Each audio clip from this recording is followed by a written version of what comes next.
మీకు అసలు ఇలాంటి క్రియేటివ్ ఫీల్డ్కి సంబంధించిన ఇన్స్టిట్యూషన్ ఎస్టాబ్లిష్ చేయాలి అన్న ఐడియా మీకు ఎందుకు వచ్చింది? మీరే ఇందాక అన్నారు ఇంట్రొడక్షన్లో, ప్రతి ఒక్కరూ కూడాను జనరలైజ్డ్గా ఉన్నటువంటి regular medicine, engineering and commerce ఇట్లాంటి ప్లాట్ఫామ్స్ ఏవి గమనించినప్పటికీ కూడా మనకి ఇవన్నీ ఎడ్యుకేషన్తో రిలేట్ అయ్యి బాగా చదువుకునేటువంటి క్రీమ్ పిల్లలకి మాత్రమే ఉపయోగపడతాయి.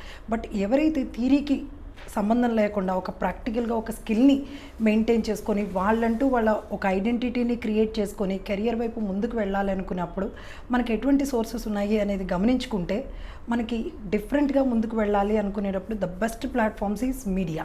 సో ఈరోజు మీడియా లేకుండా మనకి ఏది సాధ్యం కాదనే చెప్పాలి.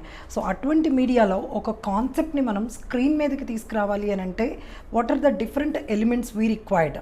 సో ఒక కాన్సెప్ట్ని మనం ఒక క్యాన్వాస్ మీదకి తీసుకురావాలి అని అంటే ఒక ఆర్టిస్ట్ ఫైన్ ఆర్ట్స్ రిలేటెడ్ కావాలి. అలానే దాన్ని డిజిటల్, ఈరోజు ప్రపంచం అంతా కూడా డిజిటల్ వరల్డ్లో ఉంది కాబట్టి డిజిటల్ స్క్రీన్ మీదకి తీసుకురావాలి అంటే ఒక కంప్యూటర్ గ్రాఫిక్ ప్రొఫెషనల్ కావాలి.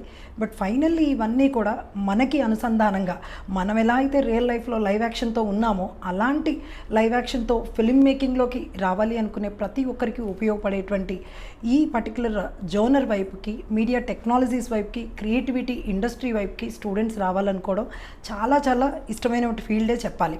సో అటువంటి కెరియర్ని మనం ఇవ్వగలిగితే చదువుతో సంబంధం లేకుండాను అండ్ వాళ్ళ యొక్క స్టేటస్ అంటే ఏ కైండ్ ఆఫ్ యావరేజ్గా ఉన్నారా, క్రీమ్గా ఉన్నారా, బిలో యావరేజ్గా ఉన్నారా, ఇట్లాంటి వెయిట్తోనూ సంబంధం లేకుండా కేవలం వాళ్ళ ప్యాషన్తో రిలేటెడ్గాను వాళ్ళ కెరియర్ని సక్సెస్ఫుల్గా చేసుకునేటువంటి ఉద్దేశంతో మేము ఈ షాఫ్ట్ మీడియా అకాడమీని స్టార్ట్ చేయడం జరిగిందమ్మా.